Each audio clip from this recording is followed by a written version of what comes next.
ದೇವರು ಪ್ರೀತಿಸುವ ಪ್ರೀತಿಯ ಬಿಗ್ ಜೆ ಟಿ ವಿ ಪ್ರಿಯ ವೀಕ್ಷಕರಿಗೆ ನಮ್ಮ ಕರ್ತನಾದ ಯೇಸು ಕ್ರಿಸ್ತನ ಹೆಸರಿನಲ್ಲಿ ನಿಮ್ಮನ್ನು ವಂದಿಸಿ ಸ್ವಾಗತ ಬಯಸ್ತಿದ್ದೇವೆ. ಬನ್ನಿರಿ, ದೇವರ ವಾಕ್ಯವನ್ನು ಇಂದು ನಾವು ಅಧ್ಯಯನ ಮಾಡಿಕೊಳ್ಳೋಣ. ಇಂದಿನ ನಮ್ಮ ಅಧ್ಯಯನ ಆಮೋಸ್ ಗ್ರಂಥ, the book of Amos, chapter 9, 9ನೇ ಅಧ್ಯಾಯ.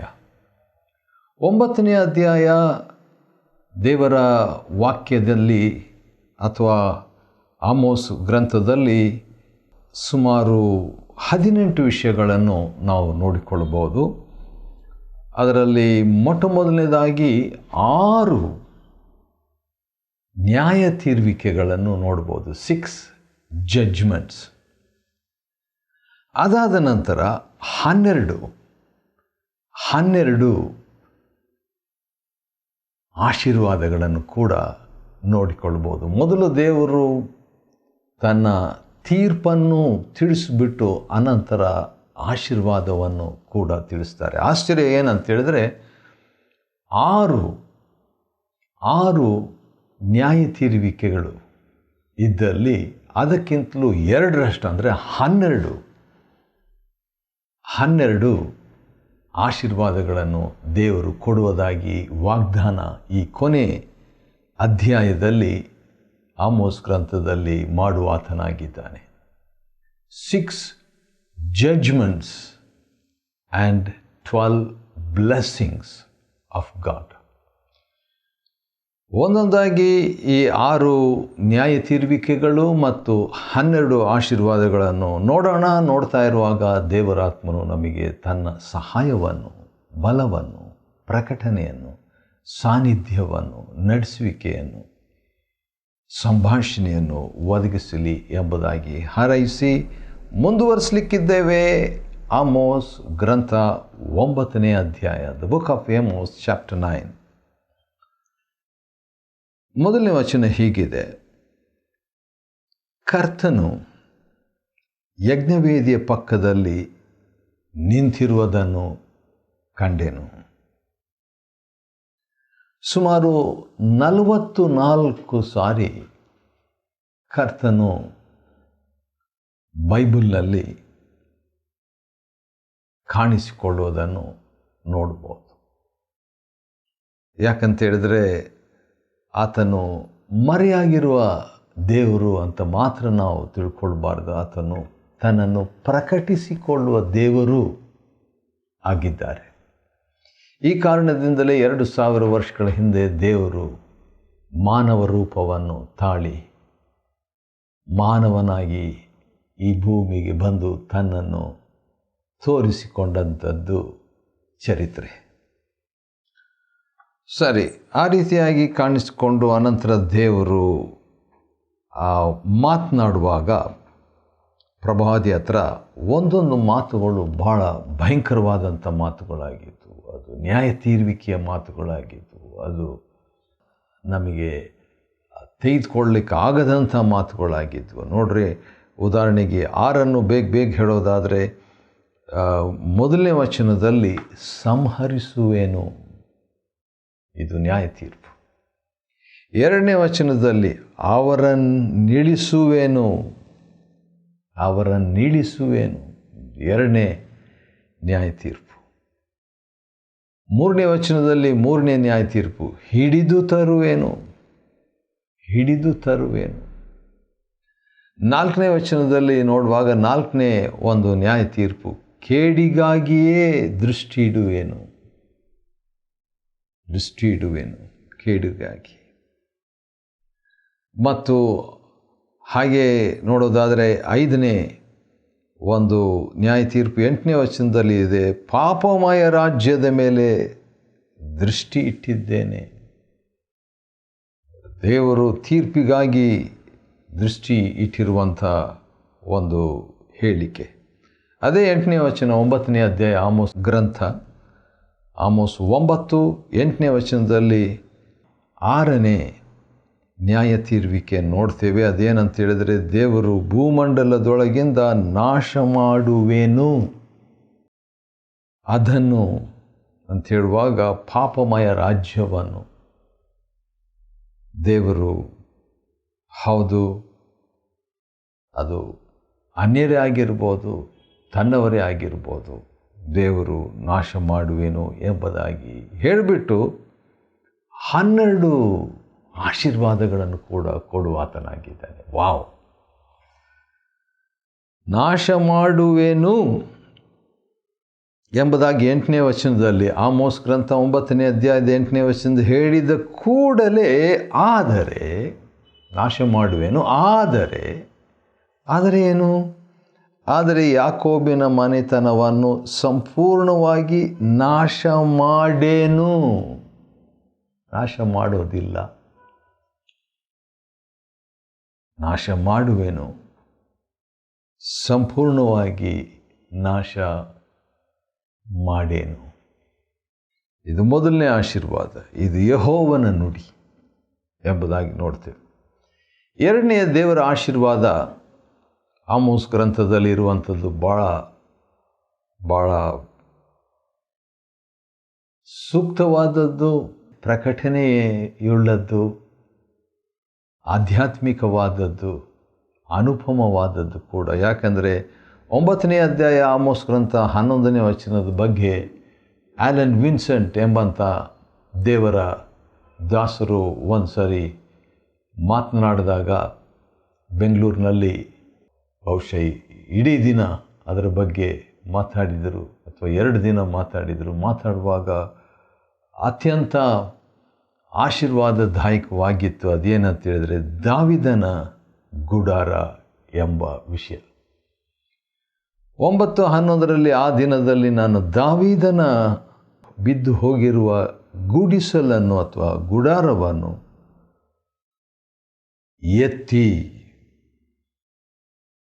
ಎಂಬುದಾಗಿ ನೋಡುವಾಗ ದೇವರು ಹೌದು ಬಿದ್ದು ಹೋಗಿರುವುದನ್ನು ಎತ್ತುವ ದೇವರು. ಯೆರೆಮೀಯನು ಎಂಬ ಹೆಸರಿನ ಅರ್ಥ ಏನಂದರೆ ಯೆಹೋವನು ಮೇಲಕ್ಕೆತ್ತುವನು ಎಂಬುದಾಗಿ. ಅದೇ ರೀತಿಯಾಗಿ ಅದನ್ನು ನಾನು ಕೆಲವು ಸಾರಿ ಯೆರೆಮೀಯನ ಅನುಭವ ಅಂತ ಹೇಳ್ತಿರ್ತೇನೆ. ಅಂದರೆ ಭಕ್ತನಾದ ಯೆರೆಮೀಯನ ಅನುಭವ ಅಲ್ಲ, ಈ ಒಂದು ಘಟನೆಯೇ ಯೆರೆಮೀಯನ ಅನುಭವ. ಆ ಯೆರೆಮೀಯನ ಅನುಭವ ನಮ್ಮ ಅನುಭವ ಕೂಡ ಆಗುವ ಸಾಧ್ಯತೆ. ಅಂದರೆ ನಮ್ಮ ಬಿದ್ದಿರುವ ವ್ಯಕ್ತಿಯನ್ನು ದೇವರು ಎತ್ತುವಾಗ ಅದು ಯೆರೆಮೀಯನ ಒಂದು ಅನುಭವ, ಯೆರೆಮೀಯ ಅನುಭವ. 12 ಆಶೀರ್ವಾದಗಳಲ್ಲಿ ಮೊದಲನೇದು ದೇವರು ಏನಂದರೆ ನಾಶ ಮಾಡೋದಿಲ್ಲ ಅಂತ ಹೇಳಿಬಿಟ್ಟು ದಾವಿದನ ಬಿದ್ದು ಹೋಗಿರುವ ಗುಡಿಸಲನ್ನು ಅಥವಾ ಮನೆಯನ್ನು ಅಥವಾ ಸೇವೆಯನ್ನು ಅಥವಾ ಕುಟುಂಬವನ್ನು ಅಥವಾ ಪ್ರಾಜೆಕ್ಟನ್ನು, ಯೋಜನೆಯನ್ನು ದೇವರು ಎತ್ತುವುದಾಗಿ ಹೇಳುವಂಥದ್ದು 2ನೇ ಆಶೀರ್ವಾದ. ಆಮೋಸ್ ಗ್ರಂಥ 9ನೇ ಅಧ್ಯಾಯ ಮತ್ತು 11ನೇ ವಚನದಲ್ಲಿ 3ನೇ ಆಶೀರ್ವಾದಗಳನ್ನು ನಾವು ನೋಡ್ಬೋದು. ದೇವರು ಹೇಳ್ತಾರೆ, ಅದರ ಕಂಡಿಗಳನ್ನು ಮುಚ್ಚುವೆನು. ಹೌದು, ದೇವರು ಸರಿಪಡಿಸುವಂಥ ಒಂದು ಚಿತ್ರ ಇಲ್ಲಿ ನಾವು ಕಾಣ್ತೇವೆ. ಹೌದು, ನಮ್ಮ ಜೀವನದಲ್ಲಿ ಅನೇಕ ಖಂಡಿಗಳು ಇವೆ. ನನ್ನ ಜೀವನದಲ್ಲಿ ಅನೇಕ ಖಂಡಿಗಳು ಇವೆ. ಆದರೆ ದೇವರು ಹೇಳುವಂಥದ್ದು ಅವುಗಳನ್ನು ಮುಚ್ಚುವೆನು.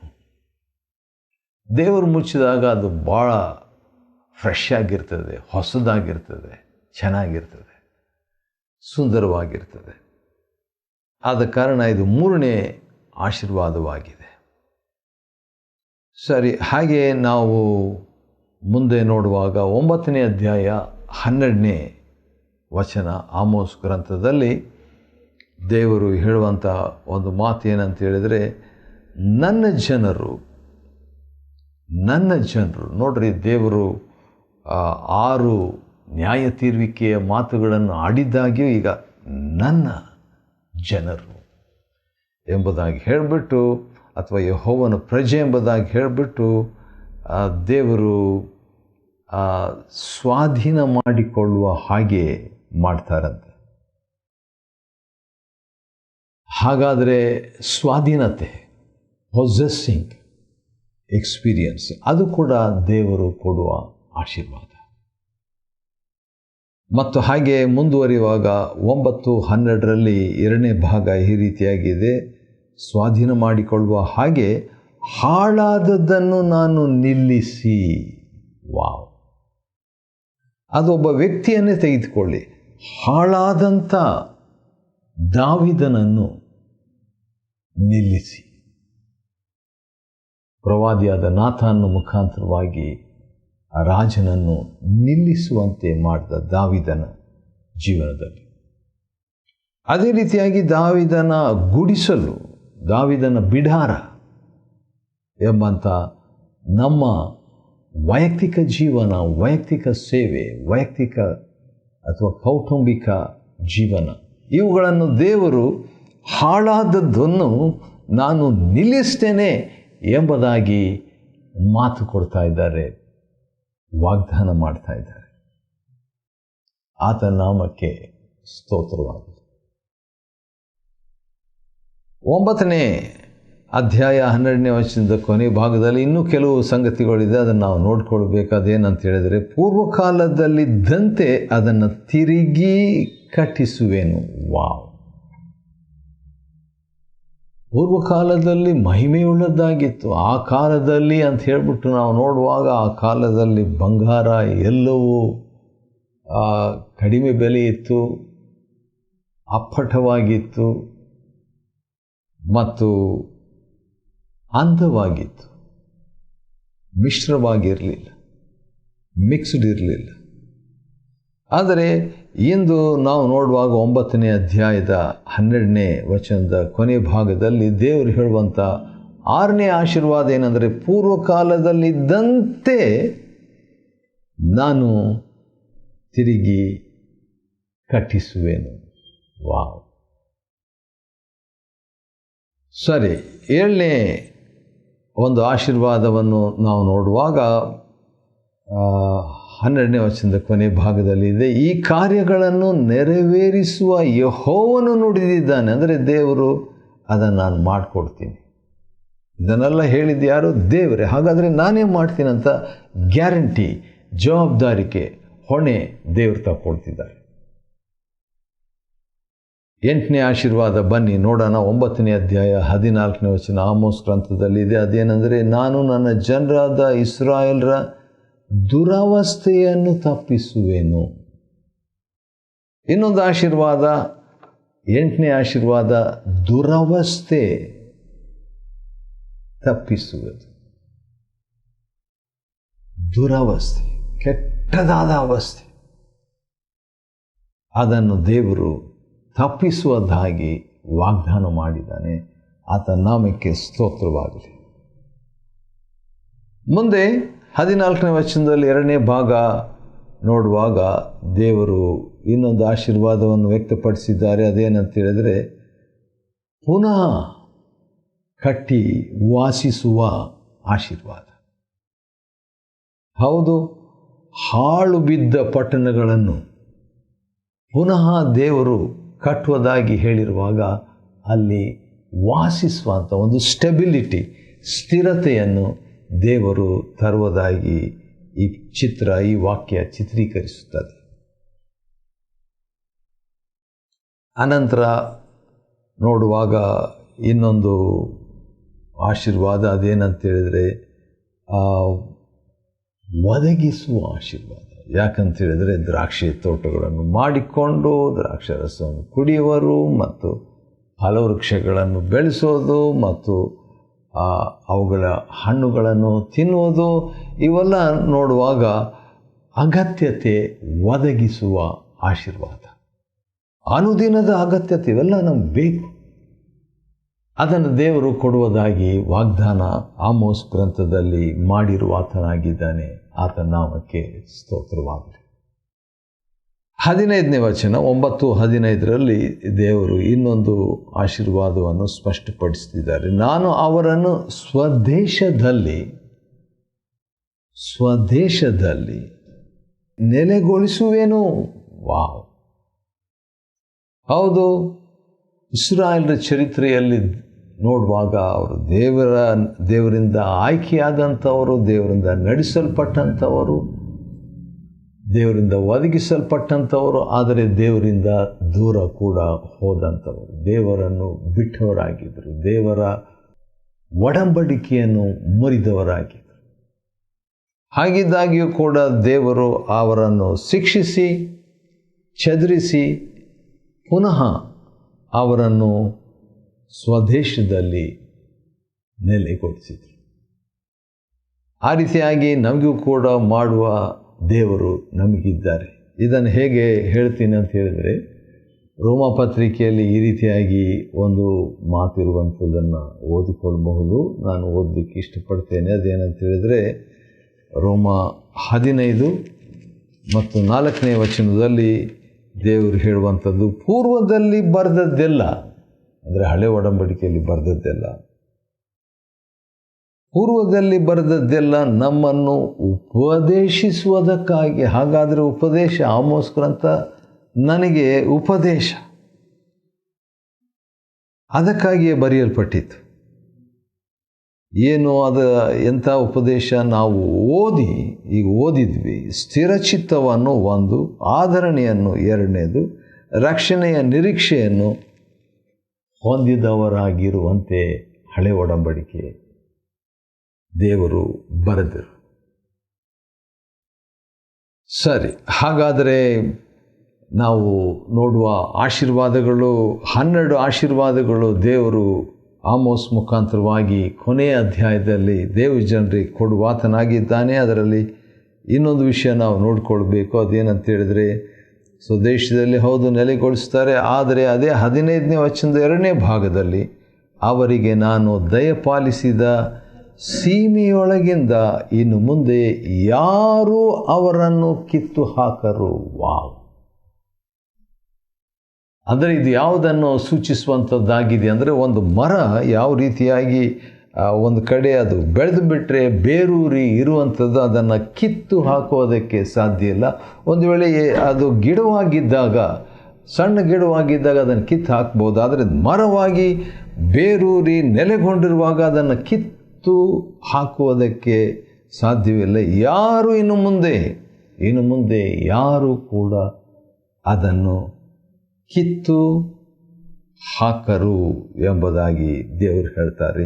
ಇವೆಲ್ಲ ಆಶೀರ್ವಾದಗಳ ಮೇಲೆ ಆಶೀರ್ವಾದ. ಹೌದು, ದೇವರು ಈ ರೀತಿಯಾಗಿ ತನ್ನ ಭಾರವನ್ನು ವ್ಯಕ್ತಪಡಿಸ್ತಾನೆ. 1ರಿಂದ 9 ಅಧ್ಯಾಯಗಳು ನಾವು ಆಮೋಸ್ ಗ್ರಂಥದಲ್ಲಿ ಓದುವಾಗ ದೇವರು ಒಂದು ಕಡೆ ತನ್ನ ಜನರಿಗೆ ನ್ಯಾಯ ತೀರ್ಪು, ಇನ್ನೊಂದು ಕಡೆ ಆಶೀರ್ವಾದ ಅಥವಾ ಪುನಃಸ್ಥಾಪನೆ ಅಂತ ಹೇಳೋಣ. ಜಡ್ಜ್ಮೆಂಟ್, ರೆಸ್ಟೋರೇಷನ್, ನ್ಯಾಯ ತೀರ್ಪು, ಪುನಃಸ್ಥಾಪನೆ. ಹೌದು, ಅದೇ ಸಂದರ್ಭದಲ್ಲಿ ಇದು ಯಹೂದ್ಯರಲ್ಲದ ದೇಶದವರಿಗೂ ಕೂಡ ಸಂದೇಶ ದೇವರು ಕೊಟ್ಟರು.